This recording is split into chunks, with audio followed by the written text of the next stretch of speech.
All right, so today we're really going deep, diving into the story of Larry Page, the guy behind Google. And wow, I've been going through the stuff you sent over and I'm already, I don't know, kind of fascinated by this guy. But it feels like it's more than just, a typical tech biography or something. It's almost like there's things we can learn from his journey, no matter what kind of big idea you're chasing. Yeah, you're absolutely right. Like what we're going to uncover here, um, it's not just lines of code or algorithms. It's about that spark. It's about innovation. It's about thinking differently and just seeing how much one person's vision, their vision, can actually change the world. Page's story, it really does make you think, like, what's your Google? Like, what's that thing that's waiting to be discovered? I like that. Okay, so starting at the beginning, both of Paige's parents were computer science professors. I mean, that's like growing up in the tech wonderland, right? So did that almost guarantee he'd end up, in the computer world? Well, it's definitely a strong influence, right? But even surrounded by computers, I mean, Page, he still stood out, as a kid. There's this story about him building a printer out of Legos, like a working printer. I mean, come on, that's not just following instructions. That's like hacking the system at 10 years old. Wow, that's something else. So fast forward a bit, he studies computer engineering at Michigan, then goes to Stanford for his PhD. So is that where like the Google story really starts? Yeah, I'd say Stanford is like the big turning point. That's where he meets Sergey Brin, his future Google co-founder, and it's where their research project Backrub kind of takes root.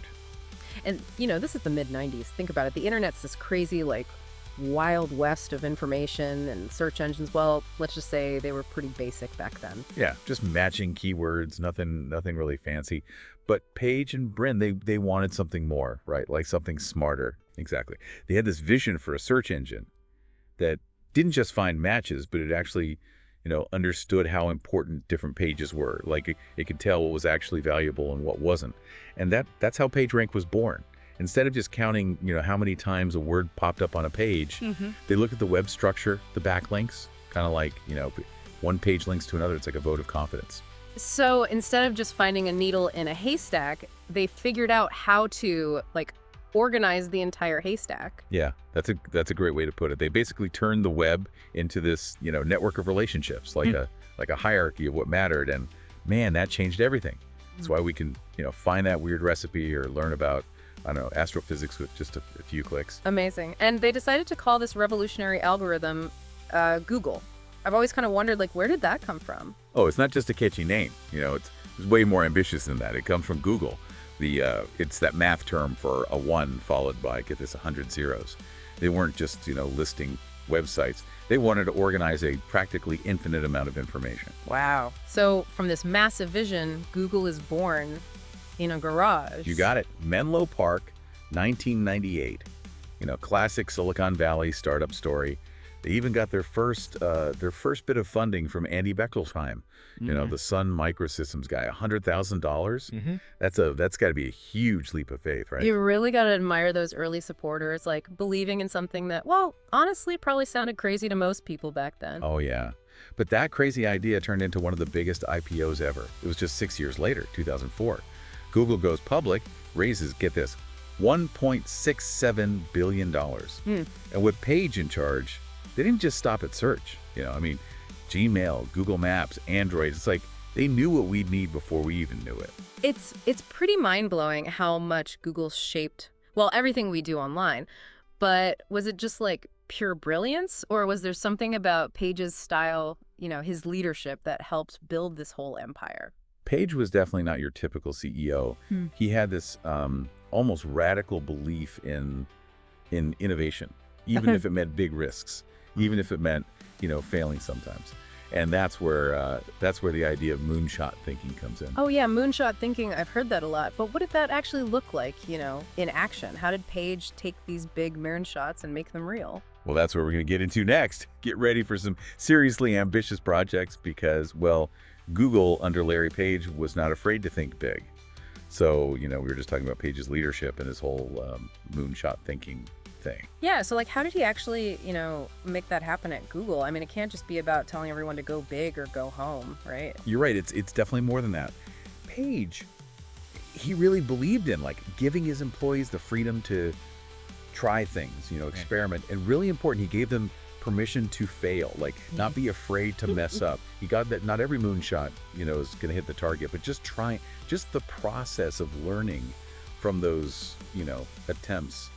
That's what was really valuable. So it's more like you embrace the risk, Yeah. maybe even celebrate it. That's pretty different from most companies where failure is, well, a bad thing. For sure. Page, he kind of flipped that on its head. He saw failure as like a data point, Like, okay, this didn't work, but now we know this. It's a step towards something better. Yeah. And that approach, it led to some pretty wild stuff like Gmail, self-driving cars, even Google Glass, as much as people talked about that. Yeah. Those were all moonshots, ideas that most people thought were totally impractical, maybe even impossible. It really makes you think, like, how many big ideas get shut down because people are too afraid to fail, right?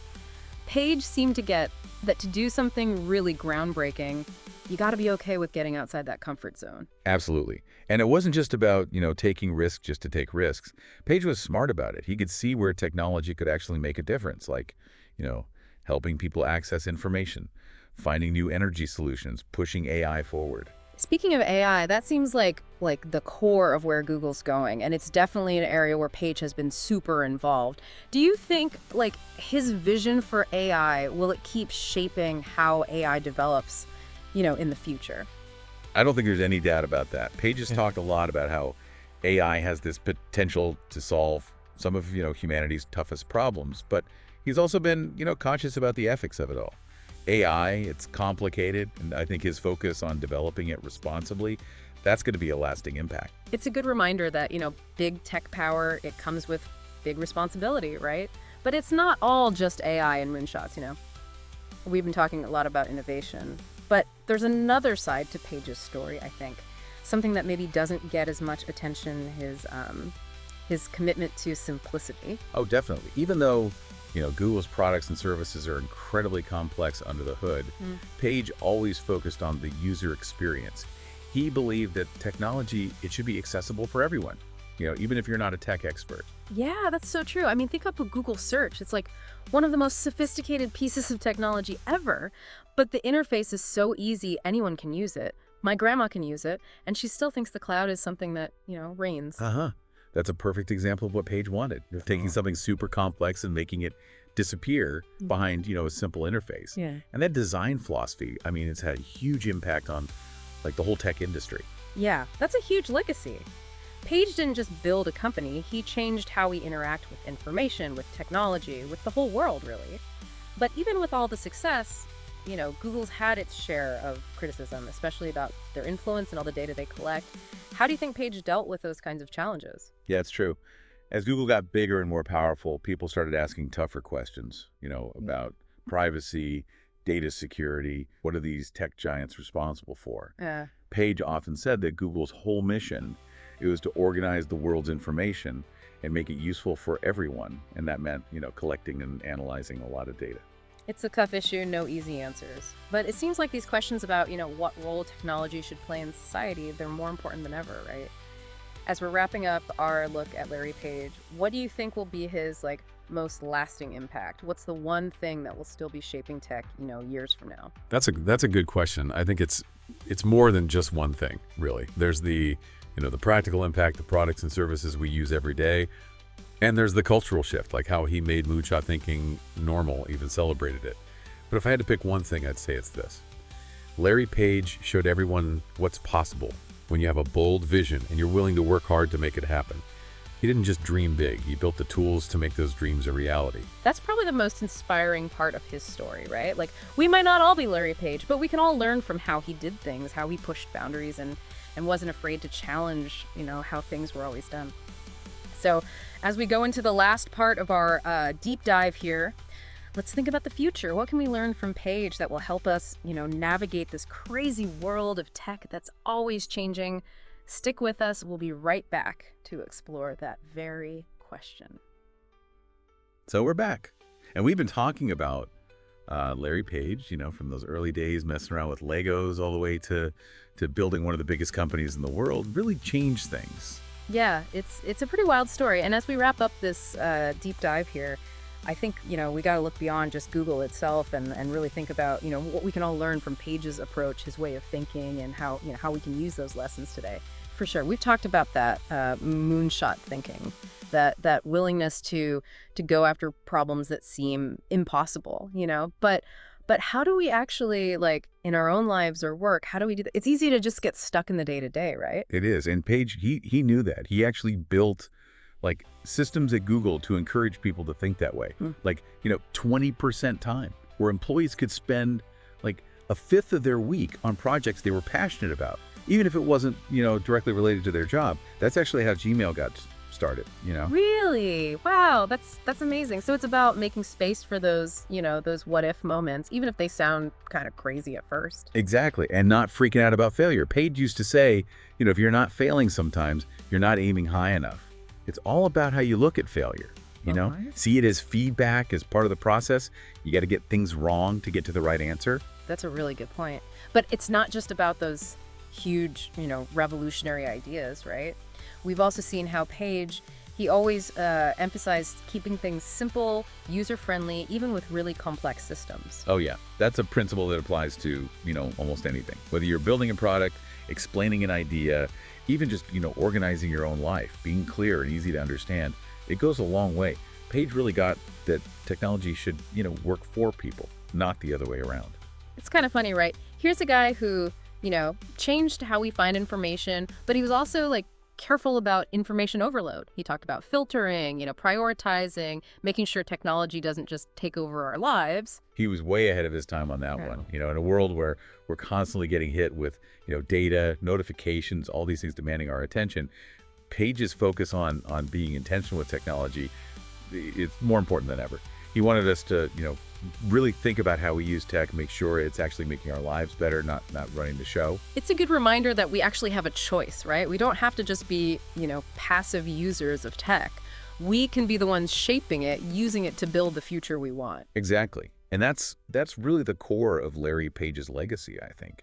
He wasn't just, a brilliant engineer or a successful businessman. He was someone who dared to imagine something different and then actually went out and built it. He showed us that technology, it's powerful, but in the end, it's up to us how we use that power. That's a great way to, wrap up our look at Larry Page. So for everyone listening, taking all this in, what's the one thing you hope they walk away with?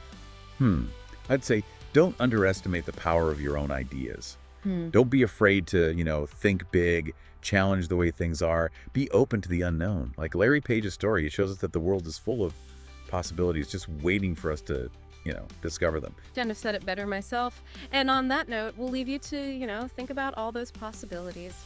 Thanks for joining us for this deep dive into Larry Page. Until next time, keep exploring, keep asking questions, and keep pushing the boundaries of what's possible.